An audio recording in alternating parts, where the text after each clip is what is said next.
Good morning, everybody. Myself, Komal Sahani, Senior Lecturer, CTTM, Government Women's Polytechnic College, Ajmer. आज हम second year के surface ornamentation 2 code CD204 which is a practical oriented subject के detail syllabus के बारे में हम जानकारी लेंगे.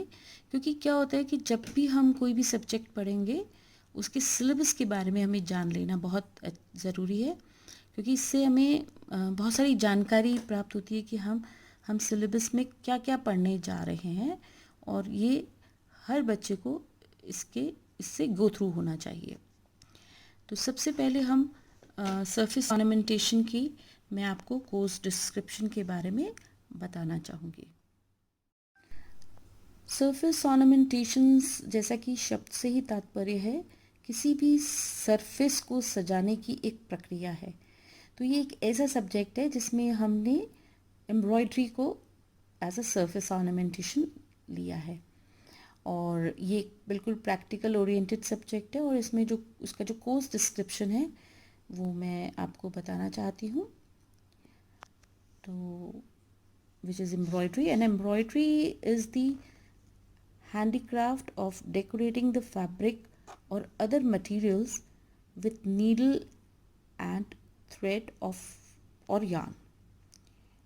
Embroidery may also incorporate other materials such as metal, strips, pearls, beads, quills, and sequins.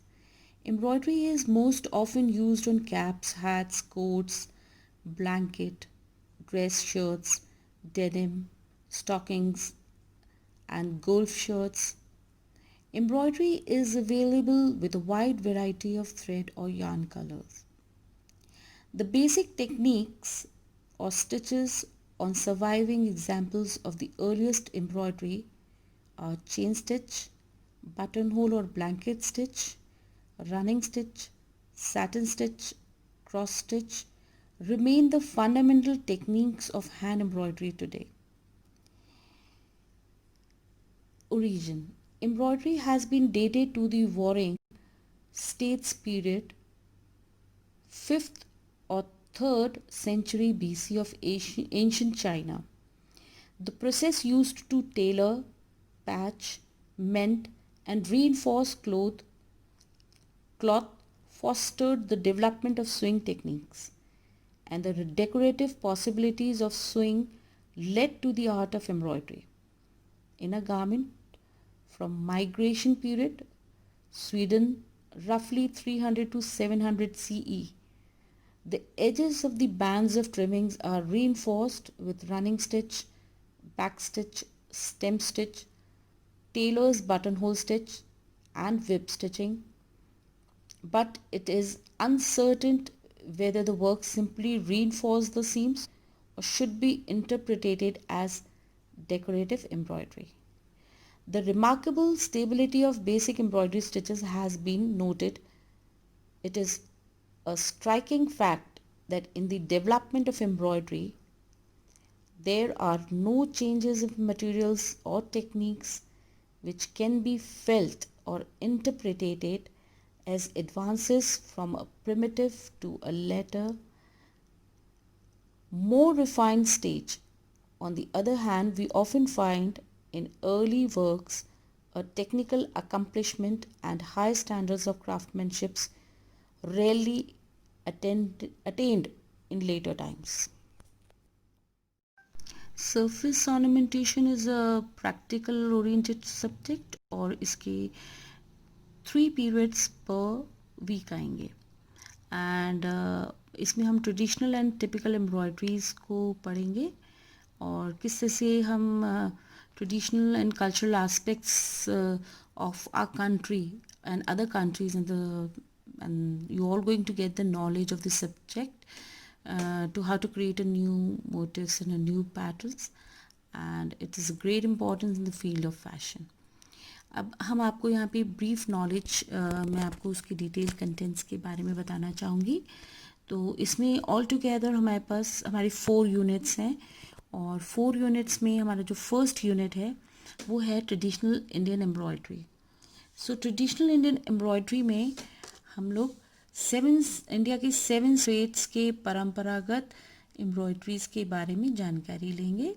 सबसे पहला है कशीदाकारी।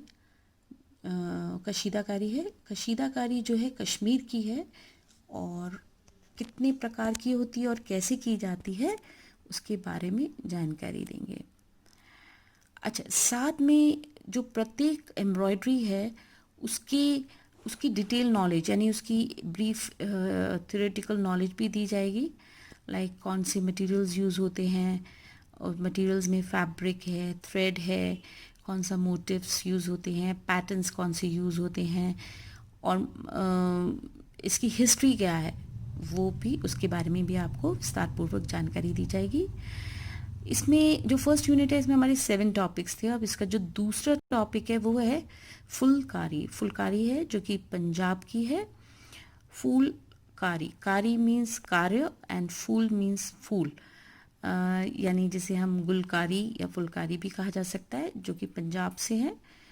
और तीसरा टॉपिक है चिकनकारी, जो कि हम उत्तर प्रदेश की लखनऊ सिटी से है, उसके बारे में पढ़ेंगे। किस तरह से बनाई जाती है और क्या इसकी परंपरागत तकनीक है इन सब एम्ब्रॉयडरीज की, इसके बारे में भी हम जानकारी लेंगे। फोर्थ टॉपिक में हमारा कांथा है, जो कि कांथा वर्क ऑफ बंगाल है, वेस्ट बंगाल, उसके बारे में पढ़ेंगे। फिफ्थ टॉपिक में हम कसूती पढ़ेंगे, जो कि कर्नाटक की है। सिक्स्थ टॉपिक में कच्छ एम्ब्रॉयडरी है, जो कि गुजरात की है। और सेवेंथ है हमारा चंबा रुमाल, जो कि हिमाचल प्रदेश में एक चंबा प्लेस है, वहाँ से है ये। तो हम ये विभिन्न प्रकार की जो परंपरागत एम्ब्रॉयडरी है इसकी हिस्ट्री के बारे में, इसका क्या कल्चरल एस्पेक्ट है, उन सब के बारे में हम बताएंगे और इसको कैसे की जाती है और किस सरफेस पे की जाती है उसके बारे में आपको डिटेल्ड स्टडी की जाएगी और प्रैक्टिकली भी हम इसको डिटेल में करेंगे। और इसमें हमारा जो सेकंड यूनिट है वो है हमारा टिपिकल एम्ब्रॉयडरी। जैसा कि नाम से ही हमको लग रहा है कि ये एम्ब्रॉयडरी कुछ टिपिकल होती है, यानी इनको टिपिकल इसलिए कहा जाता है और ये ऑल ओवर द वर्ल्ड से ली गई है जैसा। और इसमें हमारे जो है 10 टॉपिक्स है। तो पहला टॉपिक है हमारा स्मोकिंग, जिसमें हम कैनेडियन स्मोकिंग और इंग्लिश स्मोकिंग दोनों पढ़ेंगे। दूसरा टॉपिक है हमारा शैडो वर्क, और ऑल ओवर द वर्ल्ड में हम शैडो वर्क के टाइप पढ़ेंगे, जैसे chikankari itself is also shadow work only. तो शैडो वर्क हम डिफरेंट कंट्रीज़ में कहाँ कहाँ की जाती हैं और किस तरह से की जाती है और ये क्यों टिपिकल है उसके बारे में हम पढ़ेंगे। थर्ड टॉपिक में हमारा है Sesi work, which is from Italy. Sesi is a place और उसी प्लेस से इसको नाम दिया गया है। तो सेसी वर्क को बनाने का भी किस तरह से बनाया जाता है, कौन से रंग के धागों का इस्तेमाल किया जाता है, कौन सा फैब्रिक पे से किया जाता है, उस सब के बारे में आपको जानकारी देंगे। कौन कौन सी स्टिचेस इसमें प्रयोग की जाती हैं ये भी आपको इसमें बताया जाएगा। फिर हमारा फोर्थ है ब्लैक वर्क। ब्लैक वर्क में भी जैसा कि नाम से ही है कि काला कार्य, तो ये एक तरह का टिपिकल एम्ब्रॉयडरी है। तो काला ब्लैक वर्क का मतलब ये हुआ कि सफ़ेद वस्त्र पे काले रंग से हम किस तरह से एम्ब्रॉयडरी करेंगे और कौन सी स्टिचेस यूज़ करेंगे वो भी बताया जाएगा। फिफ्थ टॉपिक है हमारा कट वर्क। तो कट वर्क में जो है वो हम कितने प्रकार के कट वर्क किए जाते हैं उसके बारे में जानकारी लेंगे। 6th टॉपिक में हमारा ड्रॉन वर्क है और पुल थ्रेड वर्क है। तो दोनों ही तरह के, यानी ड्रॉन वर्क का मतलब हुआ कि जो लूजली वुवन फैब्रिक होता है उसमें किस तरह से उसको ड्रॉन किया जाता है, यानी कि एम्ब्रॉयडरी स्टिचेस से आइलेट्स बनाए जाते हैं, उसको कहते हैं ड्रॉन वर्क। और पुल थ्रेड वर्क या ड्रॉन थ्रेड वर्क में धागों को निकाल के और उन खाली स्पेस पे किस तरह से एम्ब्रॉयडरी की जाती है वो इसमें हम सीखेंगे। 2.7 यानी कि हमारा जो 7th टॉपिक है उसमें हमारा रिबन वर्क है। तो रिबन की सहायता से किस प्रकार से हम किसी भी सतह पे एम्ब्रॉयडरी कर सकते हैं वो बताई जाएगी। 8th टॉपिक में हम पैच वर्क करेंगे। तो पैच वर्क से हम कितने प्रकार के पैच वर्क्स होते हैं उसके बारे में जानकारी लेंगे, और किस प्रकार से हम एक पैच वर्क से हम बहुत बड़े कपड़ों का निर्माण कर सकते हैं, यानी रीसाइकलिंग ऑफ द मटेरियल।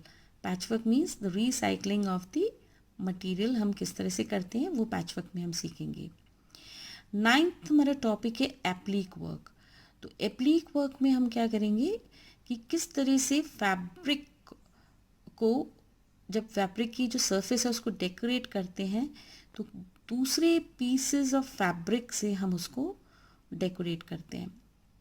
यानी कि दूसरे पीस को हम बेस फैब्रिक लेके और दूसरे कलर्ड या प्रिंटेड फैब्रिक्स को विपरीत रंग में लेकर उनको डिफरेंट शेप्स में कट करके और उस सतह पर अप्लाई करते हैं। तो applique word has been originated from word apply. तो अप्लाई वर्ड से एप्लीक वर्ड आया। तो application of the pieces of fabric, different pieces on the big surface of the fabric।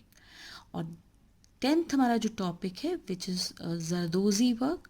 और जरदोजी में हम क्या करेंगे, हम मेटल थ्रेड एम्ब्रॉयडरी करेंगे, और ये हम इंडिया की या बाहर कैसे किया जाता है, कितने डिफरेंट टाइप्स के हम इसमें मटेरियल्स प्रयोग की कर सकते हैं, वो सारी चीज़ों के बारे में हम इसमें जानकारी देंगे। 3rd हमारा जो यूनिट है उसमें preparation of sample file as listed above. तो हमारी जितने भी ट्रेडिशनल और टिपिकल एम्ब्रॉयडरीज हैं इनकी हमें सैम्पल फाइल भी बनानी है, और इससे संबंधित जो जितने भी हमारी वर्क हैं उन सब के बारे में हम सैम्पल्स के माध्यम से हम इन विभिन्न प्रकार की एम्ब्रॉयडरीज को लर्न करेंगे। 4th यूनिट में हमें आर्टिकल्स बनाने हैं, जो कि मिनिमम हमें 3 बनाने हैं, और इसके 5 टॉपिक्स हैं जिनमें से हम कोई भी 3 का निर्माण करेंगे। पहला है दुपट्टा, second is sofa bag, third is cushion covers, a set of 5, और baby bedsheet, and 5th is wall picture. तो इस प्रकार से हम हैंड एम्ब्रॉयडरी, ये एक प्रकार की हैंड एम्ब्रॉयडरी है जो हम इस सब्जेक्ट में